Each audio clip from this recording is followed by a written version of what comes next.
Ay, no, gracias por invitarme. Qué buena onda. Feliz, como te platiqué, vamos a hablar hoy de la cultura tóxica del alcohol.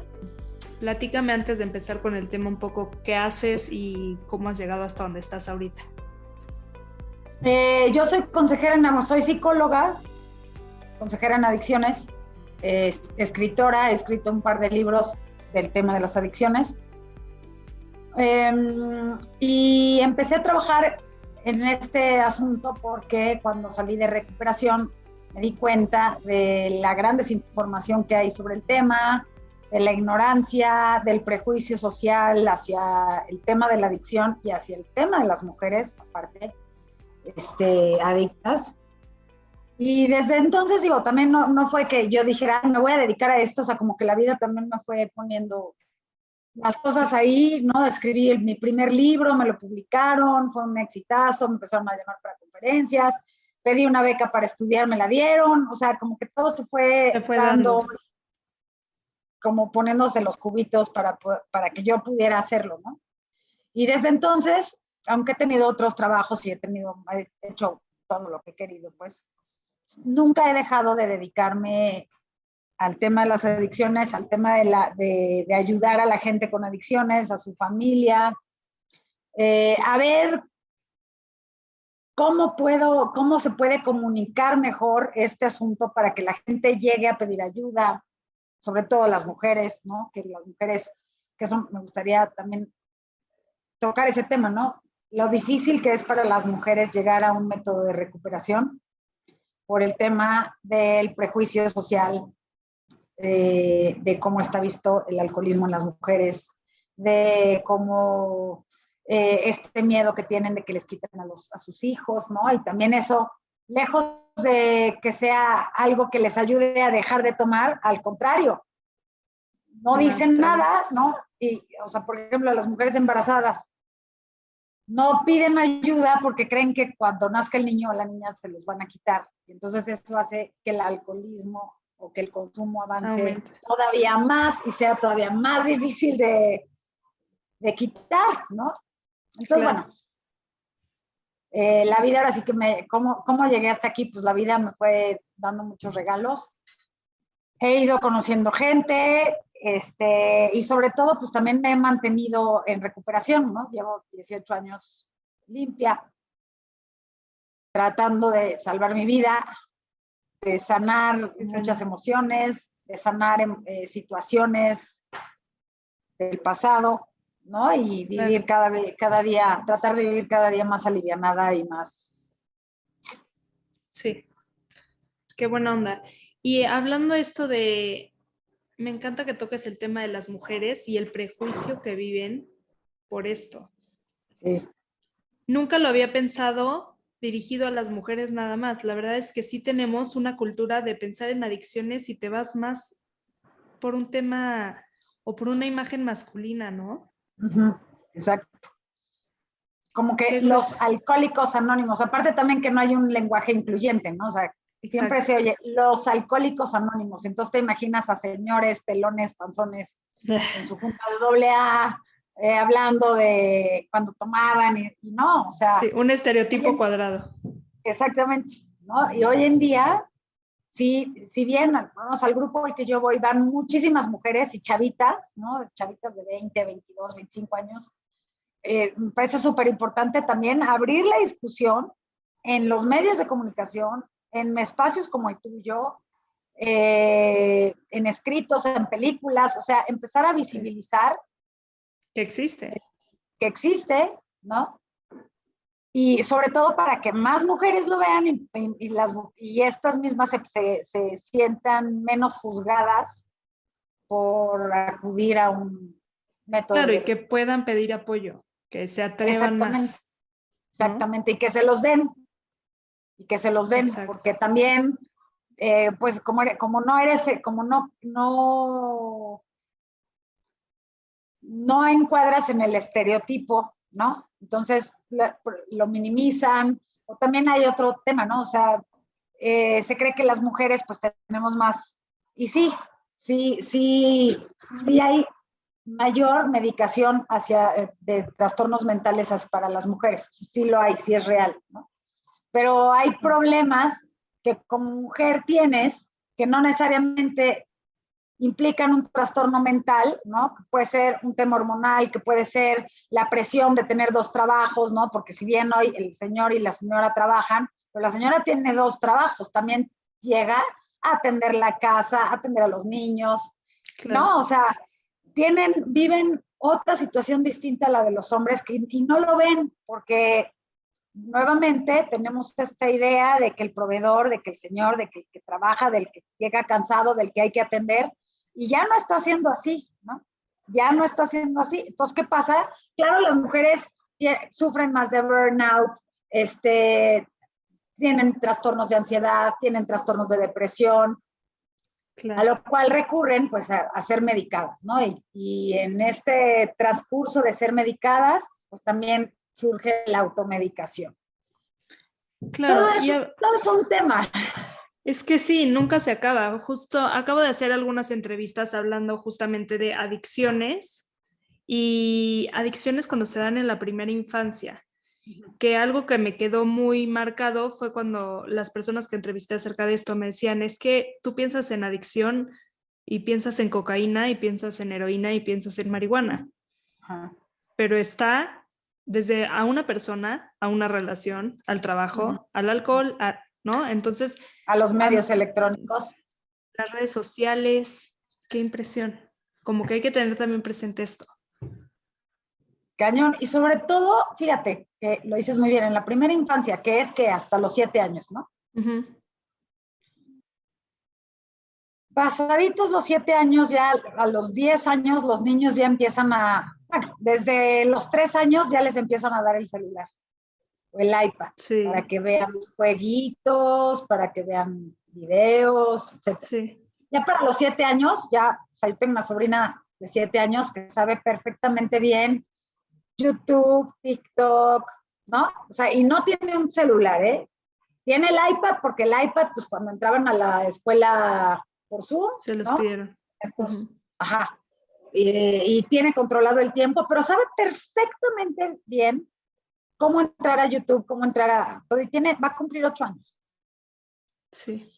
¿Cómo los niños y las niñas empiezan, como estas adicciones que dices, hay adicciones a las sustancias, como las drogas, como el alcohol? Bueno, el alcohol es una droga. Y hay las adicciones comportamentales o conductuales, que son a los medios electrónicos, al trabajo, al sexo, a las compras, ¿no? Pero al final todos esos consumos te llevan a un punto, a liberar dopamina, que es el neurotransmisor del bienestar, del placer, del de sentirte bien contigo misma, ¿no? Y hablando de la primera infancia, que es a lo primero que los niños tienen acceso, es a esto, es a un medio electrónico. Los niños desde chiquitos ya empiezan a buscar esa recompensa a través del medio electrónico, a través de los juegos electrónicos o a través de un Instagram o un TikTok, a través de los likes, a través de la reacción de los seguidores, de los seguidores, a través de lo que busca un niño y un adolescente en particular es la reacción inmediata, la satisfacción inmediata. Un niño de 3 años, si no le das una paleta, ¿qué hace? Perrichazazo. Sí. No quiere decir que, ni siquiera quiere decir que sea intolerante a la frustración, sino simplemente es parte de su desarrollo. Armarte un drama porque no le das la paleta, o porque no lo subiste al coche, o porque sí lo subiste al coche, ¿no? Exacto. O sea, es parte de cómo va conociendo la interacción con los demás. Claro. ¿Y en qué punto, hablando específicamente del alcohol, consideras que una persona es como ya es un problema o simplemente es alguien que le gusta salir y le gusta pues la fiesta y... Hay una diferencia enorme entre salir y que te guste la fiesta y entre ser alcohólica. Muy grande, muy grande. Pero un criterio importante acerca de cómo puedes medio ir dándote cuenta de que tienes un problema es cuando consumes a pesar de las consecuencias que esto te trae. O sea, si tú consumes una vez y te pones una jarrota, pero no haces nada, te la pasas bien, llegas a tu casa a tiempo, no tienes mayor consecuencia, más que una crudilla al día siguiente, pues bueno, te vuelves a emborrachar. Pero si empiezas a tener consecuencias sociales, por ejemplo, que pues, a lo mejor te metiste con quien no debías, le coqueteaste al novio de tu amiga, Sí. o te acabaste yendo con alguien con quien igual no querías, ¿no? O le gritaste a tu amiga en medio de todo el antro sin ninguna razón, o sea, empiezas a tener ciertas consecuencias sociales que son las comunes, ¿sabes? O al día siguiente te despertaste y de tal cruda no te paraste a trabajar, o reprobaste un examen, o chocaste el coche, ¿no? Empiezas a tener ciertas consecuencias en el medio ambiente y personales. Y si tu mente te empieza a decir, si tu mente te empieza a justificar que eso pasó porque no comiste bien, que eso pasó porque estabas triste, o que eso pasó porque estabas demasiado feliz, o que eso pasó por justificación y justificación, y lo vuelves a hacer, ahí es cuando, pues, ya se empieza a dar, ya empiezas a entrar en la etapa de abuso, y ya no es nada más que te guste la fiesta, sino que empiezas a experimentar. Sí, empieza a tener una consecuencia. Exactamente, empiezas a tener situaciones adversas por consumir, pero aún así lo sigues haciendo. Híjole, y esta normalización que hemos tenido del alcohol a través de, sobre todo en la sociedad, como tú dices, en adolescentes o adultos jóvenes, ¿cuándo crees que se dio este cambio? Porque siento que en la época de los 70s, 80s, o corrígeme si estoy mal, pero no era estas ganas de pertenecer a través del alcohol, que siento que ahorita es desmedido. Totalmente desmedido. Yo creo que siempre lo ha habido, pero yo creo que a través de la accesibilidad al internet, o sea, la accesibilidad a todo, ¿no? De esta inmediatez, se ha potencializado, ¿no? Pero yo creo que de alguna forma siempre el alcohol ha sido, me choca esa expresión, pero que dicen que es un lubricante social, me choca, pero es verdad, o sea, es verdad. 100% verdad, sí. El alcohol está súper normalizado, el consumo es promovido, te hace encajar, y si no encajas ya te vale madre, ¿no? O sea, porque sí, o sea, si no encajas, pero entonces empiezas a platicar con el que esté al lado. Sí, sí. De lo que sea, ¿no? Y ya acabas pasándola bien o mal o como sea, pero ya te vale. Y hoy en día, ¿no? Pues desde luego la edad de inicio de consumo ha disminuido. O sea, antes, hace unos 20 años, la edad de inicio era a los 15, 18 años, ¿no? Ahora los niños están empezando a tomar a los 10 años, a los 12 años, ya con consecuencias, ni siquiera así de traguitos de que se roben, sino ya de manera algunas veces compulsiva. Pero el tema no está en los chavitos, el tema está en los grandes. El tema está en los papás de esos chavitos, en el entorno de esos chavitos. Ahí es donde está la cosa. Cuando ayer daba una plática y les platicaba esto, ¿no? O sea, muchas pláticas van en torno al alcohol, que si el vino, que si hay este mezcalito rico, nuevo, que sacaron, la gente grande no empieza, sino que siempre ha romantizado mucho esta relación con el alcohol. La romantiza muchísimo, que si el vino, que si es este viñedo, ¿no? Que si el mezcal no, que si ese espadín, y que si la región, y que no sé, que si el tequila no, que si este tequila y Alejandro Fernández, que si, no, o sea, es una historia absolutamente romántica que tienen con el alcohol. Y ese discurso lo tienen cotidianamente, no lo ven mal, evidentemente, pero lo ven cerca de los hijos, cerca de los primitos, cerca de los chamaquitos, ¿no? Claro. Entonces, ¿qué pasa con estos niños que están escuchando toda esa historia romántica con el alcohol? Y no necesariamente los papás o el entorno tiene que ser alcohólico, ¿eh? Simplemente es algo que uno repite porque es parte de la cultura. Pero y les prende la curiosidad. No, ojalá les perdiera nada más la curiosidad. Los condiciona, María, los condiciona. Tú a los 8, 9 años, 10 años ya estás condicionada a que el alcohol es un requisito casi indispensable para una reunión. Como las Sí, es un niñas, tema de conversación. como el condicionamiento para casarte. Desde chiquita estás oyendo que te tienes que Hijo, casar, que tienes que tener sí. hijos, que tienes que tener esta vida, que tienes que atender a tu marido. Y eso es un condicionamiento. Cuando llega una niña de 25 años que no tiene novio y no se ha casado, le empieza a entrar una prisa terrible. Sí, Pero no es porque no es ni siquiera porque se quiera casar, sino porque está condicionada a que esa piensa es que su está papel. mal ella. Exacto. Exactamente, exacto. Así, idéntico, los adolescentes cuando llegan a los 15 años, empieza a haber alcohol en las fiestas y siempre va a haber el que ya toma, o sea, siempre el alcohol va a estar ahí, ¿no? Pero muchos chavitos empiezan a tomar sin querer tomar, empiezan a tomar porque ya vienen condicionados, de que si no se toman el shot al entrar a la fiesta, los van a prestar. Uh-huh. Van a decir que son unos, sí, ¿no?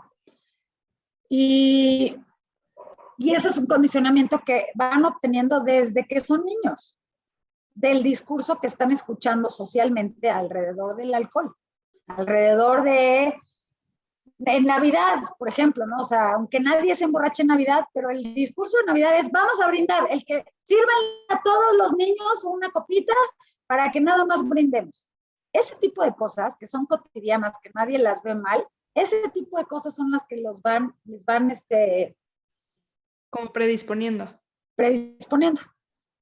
a que la felicidad está relacionada o asociada con tomar. Claro que a los 12, 13 años, 15 años, 14 años, van a querer una fiesta, no quieren ir a la fiesta por la música o porque a lo mejor se van a topar con la niña que les gusta o el niño que les gusta. Van a ir a la fiesta porque hay una posibilidad de tener esa experiencia de mayor. Claro, de lo que vieron en su casa. Exactamente. Y hablando desde ese punto de vista, los papás, ¿cómo influencia el autoestima de unos papás en que un niño busque esta validación externa a través del alcohol en este caso? Bueno, o sea, los papás son una pieza clave para esto, ¿no? O sea, y siempre yo voy a dar las pláticas, las conferencias y todos me dicen, es que, ¿qué tengo que hacer para que mi hijo tenga buena autoestima? Le digo, ¿qué tienes que hacer? Trabajar tú en tu autoestima. Claro. Porque tú le puedes sacar así a, ¿cómo se llama este cuate? Nathaniel, no me acuerdo su apellido, y que habla muchísimo de la autoestima y tiene 350 libros de autoestima y se los puedes dar, órale, léelos. No sirve absolutamente nada. O sea, cuando tus hijos van a hacer lo que ven, no lo que les dices. O sea, el mensaje que les queda a tus hijos es lo que ellos ven en los mensajes que tú estás mandando, no directamente, sino en la dinámica, en la relación con tu esposo, con tu esposa, en la relación contigo misma, en cómo te ves, ¿no? O sea, si tú desde que te amaneces, está la niña sentada en la cama, te ves en el espejo y dices, otra, ya me salió la loja, ya me sale, ay, hoy estoy horrible, hoy estoy no sé qué. La niña, o sea, niñas de 6, de 7 años, ya se dicen a sí mismas las mismas cosas que se dice su mamá. Es terrible, María, es terrible, terrible. Y antes, probablemente antes no era tan así, pero hoy esas niñas están en contacto con muchísimo más información de lo que estaba en contacto yo. Yo creo que yo soy bastante más grande que tú. Pero bueno, digamos que son las niñas de ahorita, tú y yo, ¿no? Yo no tuve accesibilidad, no tuve mucha accesibilidad a mucha información, o sea, pues yo leía la revista Tú o el Cosmopolitan cuando se la robaba a mi mamá, ¿no? O sea, esa era mi accesibilidad al mundo de las cosas, ¿no? No, tú ya había internet, me imagino. Pero lo que te quiero decir es que ya hay muchísimas más cosas, o sea, ya las niñas ya no tienen esa contención, no tienen contención, pero independientemente de que si tengan o no contención, es fundamental cómo la relación de sus mamás con ellas mismas. la relación de sus papás con ellos mismos. Y entonces así, si yo trabajo en mi autoestima y mi marido o mi pareja trabaja en su autoestima y en cómo nos hablamos y también en los mensajes que nos damos, cómo nos comunicamos, cómo es la dinámica familiar, esa niña o ese niño van a crecer con cierta buena percepción de sí mismos, con cierta autoestima, ¿no? La autoestima no es ni buena ni mala, más bien es cómo te percibes a ti misma. Es eso, y no es lineal, ¿no? O sea, unos días te sientes muy bien, otros días no. Dependes del entorno también como un espejo para determinar cómo te sientes o cómo te percibes a ti misma, ¿no? Implica muchas cosas. Pero si la relación directa con el mundo, que es con tus papás, es de criticarse todo el tiempo, de decirse que no sirven, que esto, que lo otro, que se ven así, que se ven asado, preocupados por cosas superficiales, sí, pues, y no realmente en el fondo, pues esos niños van a crecer igual. Claro. Una vez... No, dime. No, y entonces cuando lleguen a la fiesta y les ofrezcan los shots, pues van a ser personas que no tengan el suficiente valor para decir no gracias, sí, para tomar su propia decisión, la decisión que ellos quieran tomar. Van a estar expuestos a que los otros decidan por ellos. ¿Entiendes? Sí, entonces siendo lo más vulnerable. Ajá. Van a acabar tomando o experimentando o sí, lo que sea, ¿no? Y entonces van a obtener de ese experimento con el alcohol, van a ser una niña que se siente insegura. Llega a la fiesta, no quiere tomar, pero le da pena decir que no quiere tomar. Toma, experimenta el alcohol en su cerebro, ¿no? A los 16 años. Y de repente se toma un par de shots, ¿y qué crees? De repente ya se ve guapa, de repente ya se ve que encaja, de repente ya se ve que porque se tomó los 2 shots, el chamaquito que le gusta ya le habla. ¿Cómo crees que va a conectar la experiencia esa chamaquita? Sí, va tengo que hacer esto. Experiencia con la experiencia de haber tomado. Claro, lo va a relacionar con, es que me eché los shots, tengo que hacer eso siempre. Exactamente. Una vez estaba entrevistando a Alejandra Llamas y me dijo algo impresionante, es que podrías educar a tus hijos en silencio. Sí. Qué grueso. Sí. Porque no hay nada más cierto que eso. Sí, tal cual. Sí, los hijos van a hacer lo que ven, no lo que les dices. Totalmente.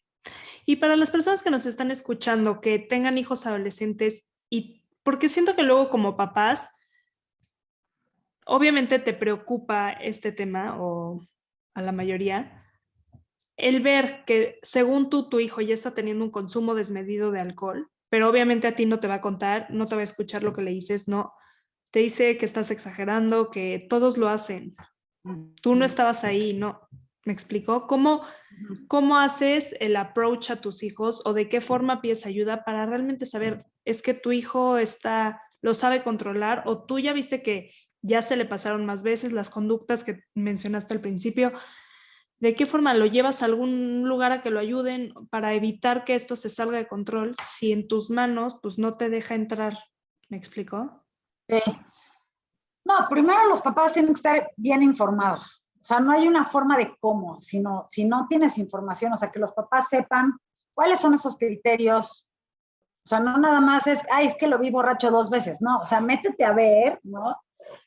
Trastornos de consumo de alcohol en los adolescentes. Y te va a salir muchísima información sobre si tienes un problema o no tienes un problema. La reacción de los papás es también importantísima. Muchos papás reaccionan de mala manera por miedo y con razón, o sea, es un miedo válido, ¿no? Claro. Dices, ya, total. La niña está alucinando, la niña ya no sé qué, la niña llegó en blackout, pues claro que te mueres de miedo. Pero antes de reaccionar así y hacerlo peor, yo les diría, infórmense, platiquen con alguien, pueden llamar, platiquen con alguien que sepa del tema, con un especialista, métanse a leer el consumo de alcohol en adolescentes. O sea, de que hay literatura, la hay. De que hay gente que los puede ayudar, la hay. El problema es que dejan pasar las ocasiones. Porque no lo quieres ver tan grave. Lo regañan o la regañan y se asusta también la persona, ¿no? Y dice, bueno, sí me asusté, ya no lo voy a hacer. Y pasan 2 semanas y ya no lo vuelve a hacer y hasta que lo vuelve a hacer, ¿no? Y así también los papás se van haciendo tolerantes. O sea, es un problema tan raro, tan doloroso, tan confrontativo, claro. Sí. Porque para los papás, el que el hijo o la hija tenga una adicción habla más de ellos, para ellos, habla más de ellos que de la hija o del hijo, ¿no? Entonces, es confrontativo para ellos. Los primeros que tienen que verse son ellos. Exacto. ¿Me entiendes? Los primeros a los que se les cuestiona, ellos mismos se cuestionan. O sea, ellos creen que el mundo los va a cuestionar, pero al mundo en realidad le vale madre. Pero ellos, en su egocentrismo, van a decir, voy a quedar como que no lo cuido. ¿Cómo me voy a admitir ante mí mismo y ante probablemente que no lo estoy sabiendo manejar? Que no lo estoy sabiendo manejar. Entonces, muchas veces lo tapan, muchas veces también se vuelven un poco negligentes, muchas veces también lo minimizan, lo justifican. O sea, la misma conducta que tiene la persona que abusa del alcohol es la misma conducta a veces que tienen los familiares. Lo minimizan, lo justifican, lo niegan. Porque te digo, habla más de ti que de ellos, ¿no? Claro, totalmente. ¿Tienes algún libro que hayas leído que recomiendes para empezar como que de cero a entrarte en el tema? Girando en un tacón. Lo escribió yo lo escribí. Ese chiste. Buenísimo. Lean Girando en un tacón. Lo venden en Amazon. En todos lados. Girando en un tacón habla sobre mi vida. Habla sobre cómo empecé a consumir, por qué empecé a consumir, mi relación con mi familia, la relación con mi entorno. Buenísimo. Y más que mostrar las cosas que hacía, ¿no? O las aventuras, ¿no? Que hacía cuando estaba drogada o tomada. Mi intención escribiendo ese libro era mostrar qué sentía una persona que tenía esta necesidad de consumir. Y que más tarde, que estaba buscando exactamente. Y que más tarde pues, se fue desembocando en una adicción, ¿no? Girando en un tacón de ediciones Urano. Buenísimo. Regina, pues gracias otra vez por tu tiempo. Me encantó hablar de esto. Pásame tus redes sociales y tu contacto para que te encuentren las personas que nos escuchan. Pues en Instagram, Regina Curi, KURI. Y mi página es reginacuri.com. Y ahí me pueden escribir, buscar, lo que sea, seguir, lo que sea. Perfecto, pues muchísimas gracias. Gracias a ti, María. Que estés muy bien. Realmente. Bye. Bye.